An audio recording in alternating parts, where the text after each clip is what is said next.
প্রতিদিন ৪ পিস গামছা বোনা যায়। কিন্তু ৪ পিসই তো ৳১৫০ তো আসে। ৳১৫০ তো কিছুই হয় না। গামছা আ গামছার দাম কম, সুতোর দাম বেশি।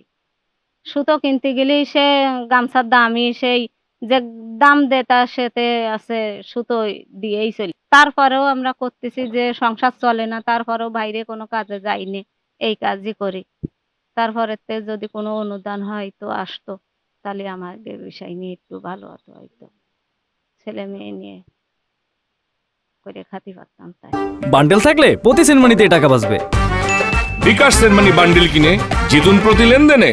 এই সুতোর দাম তো বেড়ে গেল, তারপরেও আমাকে দেশি কোনো সুতো পাওয়া যায় না। এই সুতোগুলো সব আসে আসছে কেন বাইরের থেকে, আমাকে মিল সব বন্ধ। এই সুতোর মিলগুলো সব বন্ধ হয়ে গেছে। এবার আসছে কেন ওই গার্মেন্টসের সুতোগুলো আইনে তারপরে আমাকে আসছে কেন দেয়, আমাকে সে মিলি সুতো আনে আর পাওয়া যায় না। এতে আছে সুতোর মান খুবই খারাপ, আমাকে গামছাও বেশ একটা ভালো হয় না। তা দেখা যাচ্ছে 500 টাকা বিক্রি হয় সাইকেল। তা 500 টাকা যদি বিক্রি হয় তার খরচ যায় 300, 350, 150 টাকা লাভ থাকে। তা এই 150 টাকা লাভ হলেই বর্তমানে কেউ করবে না তো, মানে সব ওই জোন দিয়ে জোনে 400 টাকা হয়, আর দেখা যাচ্ছে এদিকে আমাকে কাজ করলে সাইকেল বানালে 150 টাকা হয়। ফুলতলা একটা বাজার এবং আমরা কারিগরপাড়া একটা গ্রাম। কারিগরপাড়া আলগা, কারিগরপাড়া দিয়ে একটা গ্রাম।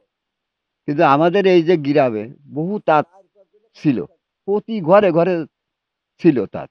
কিন্তু কি এই যে সুতোর যে সমস্যাটা, এটা মানে বাজারের দাম বেশি এবং পাওয়া যায় না, বুঝছেন? পাওয়া যায় না। এখন আমরা এমনই একটা সমস্যা যে আমরা মানে ছেলেফেলে নিয়ে কোনো কিছু করে খাবো, এরা পথ নেই। কিন্তু আস্তে আস্তে আমাদের কুটির শিল্পটা, এই তাঁতের যে গামছাটা, এই গামছাটা কিন্তু আমাদের হারায় যাচ্ছে। যেখানে প্রশ্ন আসছে গামছার, আমি এখানে আসলে ইউনো হিসেবে আসার পর থেকে আমি এই জিনিসটাকে আমার মাধ্যমে কিছুটা প্রমোট করার চেষ্টা করেছি। আপনারা হয়তো দেখে থাকবেন যে আমাদের যে আনুষ্ঠানিক যে প্রোগ্রামগুলো বা অনুষ্ঠানগুলো আমরা করে থাকি, সেখানেও কিন্তু আমাদের লোকাল গামছাকে আমরা প্রমোট করার জন্য, যেমন এই যে বৈশাখের যে প্রোগ্রামটা আমরা করেছি, সেখানেও এই গামছাকে আমরা প্রমোট করার চেষ্টা করেছি। তবে আমার আসলে পরিকল্পনা আছে যে মূলত এই গামছা যারা হাতে বোনা যে গামছাটা, মেশিনের গামছা না, আমাদের লোকালি যেটা হয়ে থাকে হাতে বোনা গামছা, এই যে খরচটা তাদের বেয়ার করতে হয়, এখানে তাদেরকে একটু সহযোগিতা করে তাদেরকে আরো যেন তারা এটা উৎসাহ পায় এবং এটা যেন হারিয়ে না যায়। বিশেষ করে হাতে বোনা গামছাটা ফুলতলার মূলত কিন্তু নার্সারি এবং গামছার জন্যই খুবই পপুলার। তো আমরা এই গামছাটা যেন তারা আরো বেশি আ নতুন, নতুন ডিজাইনে এবং কোয়ালিটিটা যেন তারা এনশিওর করতে পারে, আরো ভালো কোয়ালিটির গামছা যেন করতে পারে, সেই জন্য তাদের যত ধরনের সহযোগিতা উপজেলা প্রশাসনের পক্ষ থেকে করা যায় আমরা ইনশাআল্লাহ করব।